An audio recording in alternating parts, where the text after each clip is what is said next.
Alright guys, here we are with the grinder. Don't make fun of my freaking grinder because it's probably just as good as yours. And I got like $20, maybe 30 in it.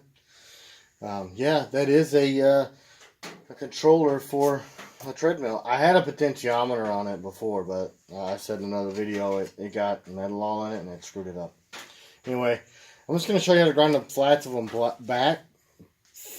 Freaking retard. I'm going to show you how to grind the flats of the back sides of these handles so that they sit nicely against your tang. And you want it scuffed up. This is a 60 grit belt, so you get good adhesion with your epoxy. So yeah, it's going to get loud. It's a quick, here we go, babe. Look on the light.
Alright, it's pretty simple. I know you guys saw all that freaking green dust flying around like we blew up the Green Lantern, but look, that's why you gotta wear a respirator with G10.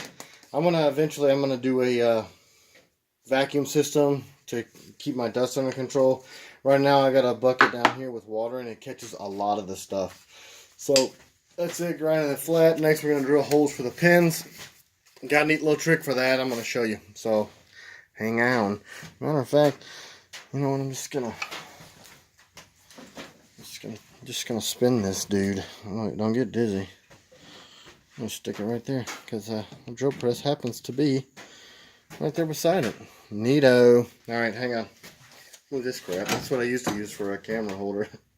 Pretty awesome.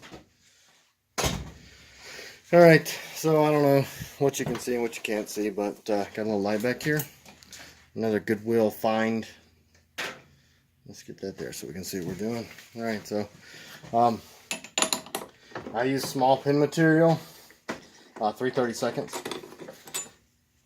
So I got me a little tiny 332 bit here. Let's go ahead and put that in there. This is, yes, a Harbor Freight drill press. Would I like to have a big, huge, expensive stand-up drill press? Yepers. But I don't have that, so this is what I'm using. Because this is what I have. I think it's a little block for the back. I don't know what happened to that guy. This is, like I said, we don't edit these. We just kind of go for it. A little small piece of wood. There's one over here. All right. Let's get this up here like this. That should be about right. I hope that looks good on your camera, guys. All right. So, grab your knife, huh? It's a knife. All right, this is what I do. I start making a video about how to put handles on with pins before I have removed the pins from my pin stock. So guess what? You're gonna hear that going on in the background. So yeah, enjoy the brief interlude.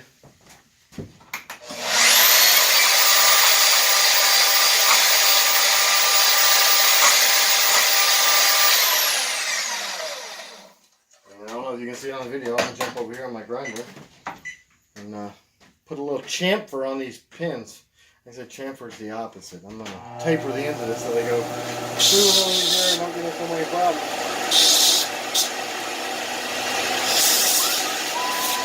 Well, we're in the dark. Hearing stuff go on in the background. Then I look cut.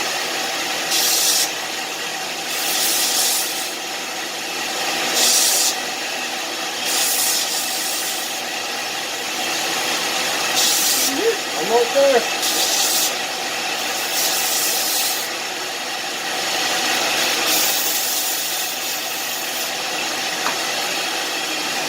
Yes! Alright, there they are. 1, 2, 3. 3 little pins for this chef knife. I'm not really sure why I did a French accent for a Japanese style knife, but whatever. You liked it. Alright, so let's get back on track here. Gosh, it's hard for me to even focus sometimes. Alright, so I don't know if you saw earlier where I screwed up the outline and put. Alright, so what I'm going to do, get this to where the blade is inside the whole part of the G10 so I can just grind that down. And I'm going to do this. I'm going to hold it. You can get a little clamp if you want. I'm not going to do that. Alright, so I'm going to pop this hole through here, right? I'm going to do this. Clean this hole out. I'm going to sneeze because that's really great for videos. And like I said, we don't edit because it's real. It's what happens in a shop, sneezing. And that's not because I wouldn't wear my respirator. I do wear a respirator. Alright, so then I'm going to stick a pin through the handle and into the G10 like this. So that locks that in that spot, right? So I'm going to go up here to the next one up and pop a hole in there. Alright? There's that. Then I'm going to stick a pin in there. Then I'm going to do number 3. You'll see it on Forged in Fire, guys. I'm telling you. People are like, I don't know why my pins don't line up. Actually, I got this idea from a video. I wish I could remember. It was a young guy, like, I don't know, he looked like he may be 16, 17, 18 years old. Freaking really changed my life on how to easily put handle scales on and make sure the holes get lined up. So, what I'm going to do here is I'm going to knock these all the way through. And put the pins in from the other side, and you'll see why in just a second. I'm just only going to put 2 of the 3 from the holes we just drilled. They're a tight little fit, so we're just going to enough to get them to protrude through there like that.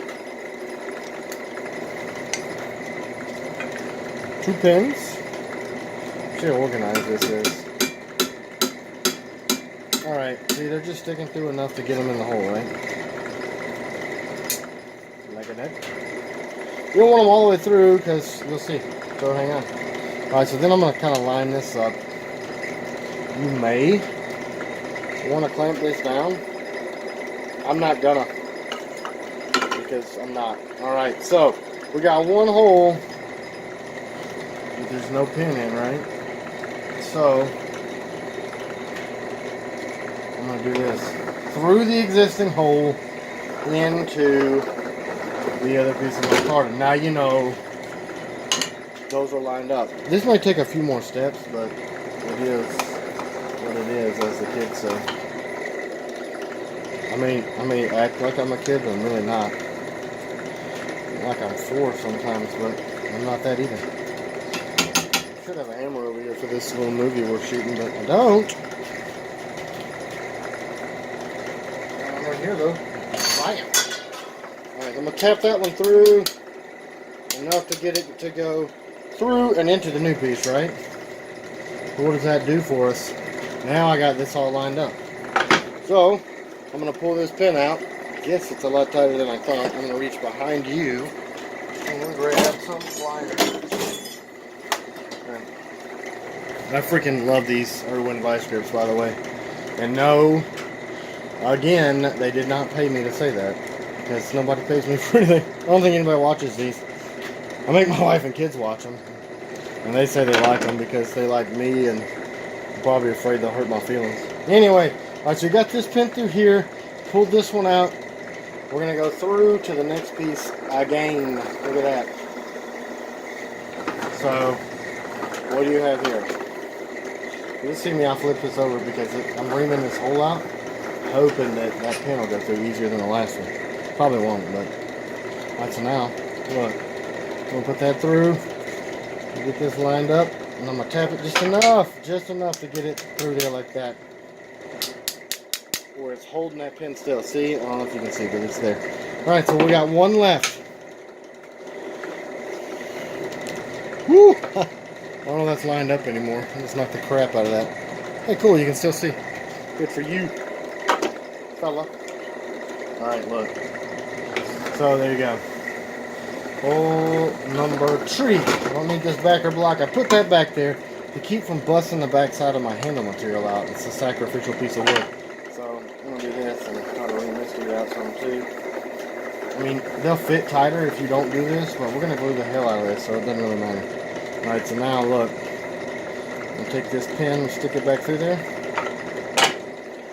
You saw me flip that over probably, because I nicked it with my pliers. Alright, so at this point, you know that your handle pins line up on both sides. So I freaking leave it like this, right? And then I go to the grinder and I get my rough shape. And then I'll do the top, and I'll show you that too, I guess, because you know I'm bored and maybe you are too.